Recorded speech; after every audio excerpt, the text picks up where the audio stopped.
خدائی کا جھوٹا دعویٰ کرنے والے بادشاہ کو حضرت جبرائیل علیہ السلام نے کیوں پالا؟ بسم اللہ الرحمن الرحیم۔ فرشتوں کے سردار حضرت جبرائیل علیہ السلام سامری جادوگر کو دودھ کیوں پلایا کرتے تھے؟ یعنی اس کافر سامری کو حضرت جبرائیل علیہ السلام نے کیوں پالا؟ اس کافر کو پالنے میں کیا حکمت تھی؟ ناظرین، سامری جادوگر کا یہ مکمل واقعہ اس ویڈیو میں آپ کے ساتھ شیئر کریں گے اور آپ کو بتائیں گے کہ سامری جادوگر کون تھا اور لوگ آج بھی اس سامری کی قبر پر کیا کرنے آتے ہیں۔ سامری کی پیدائش و پرورش۔ شاہی نجومی کی پیش گوئی نے تخت شاہی پر براجمان فرعون کے بدصورت چہرے کو مزید بھیانک کر دیا تھا۔ درباری و مصاحب ہاتھ باندھے سر جھکائے بادشاہ کے کسی خوفناک حکم کے منتظر تھے کہ اچانک پرہیبت دربار کے وحشت زدہ ماحول میں فرعون کی غضبناک آواز گونجی، بنی اسرائیل کے تمام نوزائیدہ اور پیدا ہونے والے لڑکوں کو ذبح کر دیا جائے، کوئی لڑکا زندہ باقی نہ بچے۔ حکم شاہی کی فوراً تعمیل کے لیے درباریوں کی دوڑیں لگ گئیں۔ اسرائیلی بستیوں کے گلی کوچوں میں فرعونی سپاہی گھر گھر تلاشی کے دوران معصوم بچوں کو ذبح کرنے میں مصروف ہو گئے۔ یہی وہ وقت تھا کہ جب بنی اسرائیل کی بستی میں 2 بچے پیدا ہوئے۔ ان میں سے ایک کی ماں نے اللہ کے حکم پر اپنے لختے جگر کو ایک ٹوکری میں لٹا کر دریا کی موجوں کے حوالے کر دیا اور یوں وہ بچہ فرعون کے محل کے اندر پہنچ گیا۔ دوسرے بچے کی ماں نے فرعونی سپاہیوں کے ڈر سے بچے کو پہاڑ کے ایک غار میں بند کر دیا۔ حسن اتفاق دونوں بچوں کا نام موسیٰ تھا۔ فرعون کے محل میں پہنچنے والا بچہ موسیٰ بن عمران علیہ السلام تھے، جن کی پرورش محل کے عالی شان ماحول میں فرعون کے ہاتھوں ہوئی، جبکہ دوسرے بچے کا نام موسیٰ بن ظفر تھا۔ پہاڑ کے بند غار میں اس کی پرورش حضرت جبرائیل امین علیہ السلام نے کی۔ اللہ کے دشمن فرعون کی سرپرستی میں پلنے بڑھنے والا بچہ نبوت کے عظیم منصب پر فائز ہوا، جبکہ روح الامین حضرت جبرائیل کے ہاتھوں پروان چڑھنے والا بچہ بدی کی علامت بن کر تاریخ میں برے الفاظ سے یاد کیا جانے لگا۔ ناظرین، سامری جادوگر کا یہ واقعہ تفسیر ساوی میں یوں بیان ہوا ہے کہ سامری جادوگر حضرت موسیٰ علیہ السلام اور فرعون کے زمانے کا ایک مشہور جادوگر تھا۔ سامری کے ساحرانہ کمال کو آج تک تسلیم کیا جاتا ہے۔ قرآن میں سامری کا نام 3 بار استعمال ہوا ہے۔ سامری بنی اسرائیل میں ایک حرامی شخص تھا جو طبعی طور پر نہایت گمراہ کن آدمی تھا۔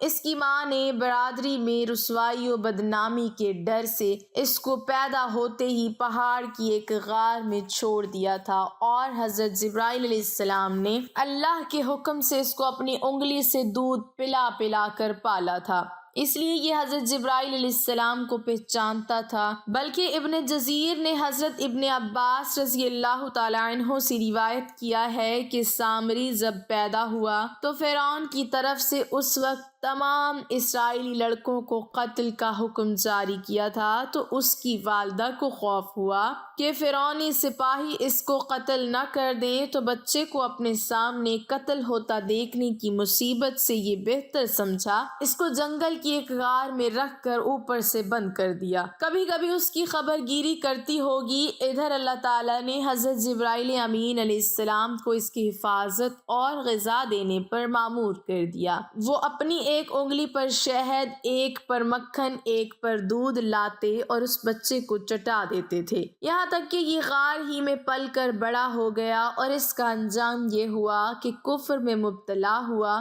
اور بنی اسرائیل کو مبتلا کیا۔ پھر سامری کی ہلاکت کیسے ہوئی یہ بھی جان لیجئے۔ ناظرین، جن دنوں حضرت موسیٰ علیہ السلام کوہ طور پر معتکف تھی، سامری نے آپ کی غیر موجودگی کو غنیمت جانا اور یہ فتنہ برپا کر دیا کہ اس نے بنی اسرائیل کے سونے چاندی کے زیورات کو مانگ کر پگھلایا اور اس سے ایک بچڑا بنایا اور حضرت جبرائیل علیہ السلام کے گھوڑے کے قدموں کی خاک جو اس کے پاس محفوظ تھی، اس نے وہ خاک بچڑے کے منہ میں ڈال دی۔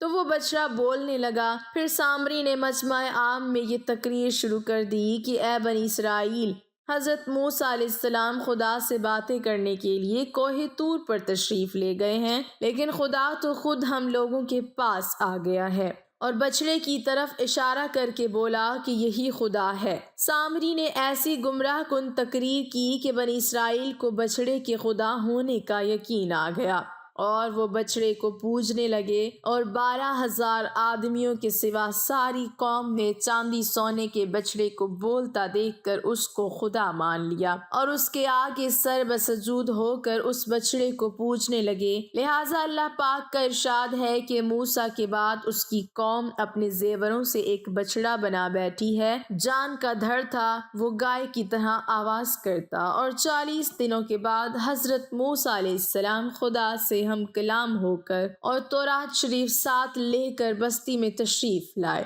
اور قوم کو بچڑا پوجتے ہوئے دیکھا تو آپ پر بے حد غضب و جلال طاری ہو گیا۔ آپ نے جوش و غضب میں اپنے بھائی حضرت ہارون علیہ السلام کی داڑھی اور سر کے بال پکڑ کر گھسیٹنا اور مارنا شروع کر دیا، اور فرمانے لگے کہ کیوں تم نے ان لوگوں کو اس کام سے نہیں روکا؟ حضرت ہارون علیہ السلام معذرت کرنے لگے۔ حضرت ہارون علیہ السلام کی معذرت سن کر حضرت موسیٰ علیہ السلام کا غصہ ٹھنڈا پڑ گیا۔ اس کے بعد آپ نے اپنے بھائی حضرت ہارون علیہ السلام کے لیے رحمت اور مغفرت کی دعا فرمائی۔ پھر آپ نے اس بچڑے کو توڑ پھوڑ کر اور جلا کر اور اس کو ریزہ ریزہ کر کے دریا میں بہا دیا۔ پھر اللہ تعالیٰ کا یہ حکم نازل ہوا کہ جن لوگوں نے بچڑے کی پرستش نہیں کی ہے وہ لوگ بچڑا پوجنے والوں کو قتل کریں، لہٰذا سامری سمیت 70,000 بچڑے کی پوجا کرنے والے قتل ہو گئے۔ اس کے بعد یہ حکم نازل ہوا کہ حضرت موسیٰ علیہ السلام 70 آدمیوں کو منتخب کر کے کوہ طور پر لے جائیں، اور یہ سب لوگ بچڑا پوجنے والوں کی طرف سے معذرت طلب کرتے ہوئے یہ دعا مانگیں کہ بچڑا پوجنے والوں کے گناہ معاف ہو جائیں۔ لہٰذا حضرت موسیٰ علیہ السلام نے چن چن کر اچھے 70 آدمیوں کو ساتھ لیا اور کوہ طور پر تشریف لے گئے۔ جب لوگ کوہ طور پر طلب معذرت و استغفار کرنے لگے تو اللہ تعالیٰ کی طرف سے آواز آئی کہ اے بنی اسرائیل، میں ہی ہوں، میرے سوا تمہارا کوئی معبود نہیں، میں نے ہی تم لوگوں کو فرعون کے ظلم سے نجات دے کر تم لوگوں کو بچایا ہے، لہٰذا تم لوگ فقط میری ہی عبادت کرو اور میرے سوا کسی کو مت پوجو۔ اللہ تعالیٰ کا یہ کلام سن کر یہ 70 آدمی ایک زبان ہو کر کہنے لگے کہ اے موسیٰ، ہم ہرگز آپ کی بات نہیں مانیں گے جب تک ہم اللہ تعالیٰ کو اپنے سامنے نہ دیکھ لیں۔ یہ 70 آدمی اپنی ضد پر بالکل اڑ گئے کہ ہمیں آپ خدا کا دیدار کرائیے، ورنہ ہم ہرگز نہیں مانیں گے کہ خداوند عالم نے یہ فرمایا ہے۔ حضرت موسیٰ علیہ السلام نے ان لوگوں کو بہت سمجھایا، مگر یہ شریر اور سرکش لوگ اپنے مطالبہ پر اڑے رہ گئے، یہاں تک کہ اللہ تعالیٰ نے اپنے غضب و جلال کا اظہار اس طرح فرمایا کہ ایک فرشتہ آیا اور اس نے ایک ایسی خوفناک چیخ ماری کہ خوف و ہراس سے لوگوں کے دل پھٹ گئے اور یہ 70 آدمی مر گئے۔ پھر حضرت موسیٰ علیہ السلام نے خداوند عالم سے کچھ گفتگو کی اور ان لوگوں کے لیے زندہ ہو جانے کی دعا مانگی، تو یہ لوگ زندہ ہو گئے۔ اس پورے واقعے کا ذکر قرآن پاک میں بھی کیا گیا ہے۔ ارشاد باری تعالیٰ ہے، اور اے موسیٰ، تم نے اپنی قوم سے آگے چلے آنے میں جلدی کیوں کی؟ کہا وہ میرے پیچھے آ رہے ہیں، اور اے پروردگار، میں نے تیری طرف آنے کی جلدی اس لیے کی کہ تو خوش ہو۔ فرمایا کہ ہم نے تمہاری قوم کو تمہارے بعد آزمائش میں ڈال دیا ہے، اور سامری نے ان کو بہکا دیا ہے، اور موسیٰ غم اور غصے کی حالت میں اپنی قوم کے پاس واپس آئے اور کہنے لگے کہ اے میری قوم، کیا تمہارے پروردگار نے تم سے ایک اچھا وعدہ نہیں کیا تھا؟ کیا میری جدائی کی مدت تمہیں دراز معلوم ہوئی؟ کیا تم نے چاہا کہ تم پر تمہارے پروردگار کی طرف سے غضب نازل ہو، اور اس لیے تم نے مجھ سے جو وعدہ کیا تھا اس کے خلاف کیا؟ وہ کہنے لگے کہ ہم نے اپنے اختیار سے تم سے کوئی وعدہ خلافی نہیں کی، بلکہ ہم لوگوں کے زیوروں کا بوجھ اٹھائے ہوئے تھے، پھر ہم نے اس کو آگ میں ڈال دیا، اور اسی طرح سامری نے ڈال دیا، تو اس نے ان کے لیے ایک بچڑا بنا دیا جس کی آواز گائے کی سی تھی۔ تب لوگ کہنے لگے کہ یہی تمہارا معبود ہے۔ اور موسیٰ کا بھی معبود ہے، مگر وہ بھول گئے ہیں۔ کیا یہ لوگ نہیں دیکھتے کہ وہ ان کی کسی بات کا جواب نہیں دیتا اور نہ ہی ان کے نقصان اور نفع کا کچھ اختیار رکھتا ہے؟ اور ہارون نے ان سے پہلے ہی کہہ دیا تھا کہ لوگوں، اس سے صرف تمہاری آزمائش کی گئی ہے اور تمہارا پروردگار تو اللہ ہے، سو میری پیروی کرو اور میرا کہا مانو۔ وہ کہنے لگے کہ جب تک موسیٰ ہمارے پاس واپس نہ آئے تو ہم اسی کی پوجا پر قائم رہیں گے۔ پھر حضرت موسیٰ علیہ السلام نے ہارون سے کہا کہ ہارون، جب تم نے دیکھا تھا کہ یہ گمراہ ہو رہے ہیں تو تم کو اس بات سے کس چیز نے روکا کہ تم میرے پیچھے نہ آئے؟ بھلا تم نے میرے حکم کے خلاف کیوں کیا؟ کہنے لگے کہ بھائی، میری داڑھی اور سر کو نہ پکڑیے، میں تو اس سے ڈرا کہ آپ یہ نہ کہیں کہ تم نے بنی اسرائیل میں تفرقہ ڈال دیا اور میری بات کو ملحوظ نہ رکھا۔ پھر سامری سے کہنے لگے کہ سامری، تیرا کیا معاملہ ہے؟ اس نے کہا کہ میں نے ایسی چیز دیکھی ہے جو اوروں نے نہ دیکھی۔ بس میں نے فرشتے کے نقش پا سے مٹی کی ایک مٹھی بھری، پھر اس کو بچڑے کے ایک قالب میں ڈال دیا اور مجھے میرے جی نے اس کام کو اچھا ظاہر کیا۔ تو حضرت موسیٰ علیہ السلام کو یہ سن کر بہت طیش آ گیا اور آپ نے فرمایا کہ اے سامری، تو اب ہمارے پاس سے دفع ہو جا، یعنی آج کے بعد اس قبیلے میں کسی کو بھی نظر نہ آنا، اور تیرے اس جادو کی نحوست اور لوگوں کو شرک پر لگانے کا یہ وبال ہوگا کہ تجھ پر اللہ کا عذاب آئے گا۔ تو جہاں کہیں کسی بھی انسان کو ہاتھ لگا لے گا تو وہ بیمار ہو جائے گا اور اس کی زندگی ڈھلنا شروع ہو جائے گی۔ پھر حقیقتاً ایسا ہی ہوا۔ سامری خود کو بچاتے بچاتے جنگلوں میں نکل گیا اور شہر کے اندر وہ سب کو چیخ چیخ کر یہی کہتا تھا کہ مجھے مت چھونا ورنہ نقصان ہوگا۔ اس کا انجام بہت ہی دردناک اور عبرتناک تھا۔ وہ لوگوں سے میل جول کے قابل نہیں رہا۔ جو کوئی غلطی سے بھی اس کو چھو لیتا تو اس شخص کو بخار ہو جاتا اور وہ بیمار پڑ جاتا، گویا اس کی نحوست اتنی زیادہ تھی، اور پھر باقی زندگی وہ جنگلوں میں گزار کر مر گیا۔ تو ناظرین، یہ سب دو چیزوں کی نحوست کی وجہ سے ہوا۔ ایک تو جادو کر کے لوگوں کو گمراہ کرنا اور شرک پر لگا دینا بہت قوی فعل ہے، اس کی سزا بہت سخت ہے۔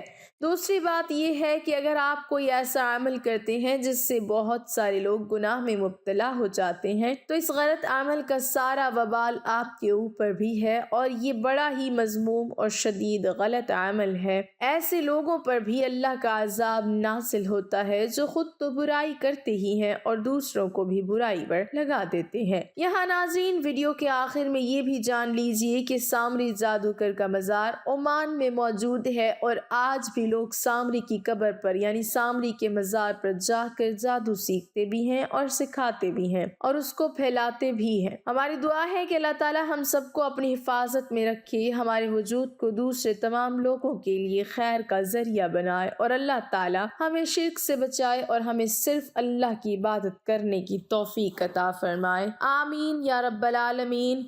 ناظرین، کمنٹ باکس میں اللہ تعالیٰ کے 99 ناموں میں سے ایک نام ضرور ٹائپ کریں۔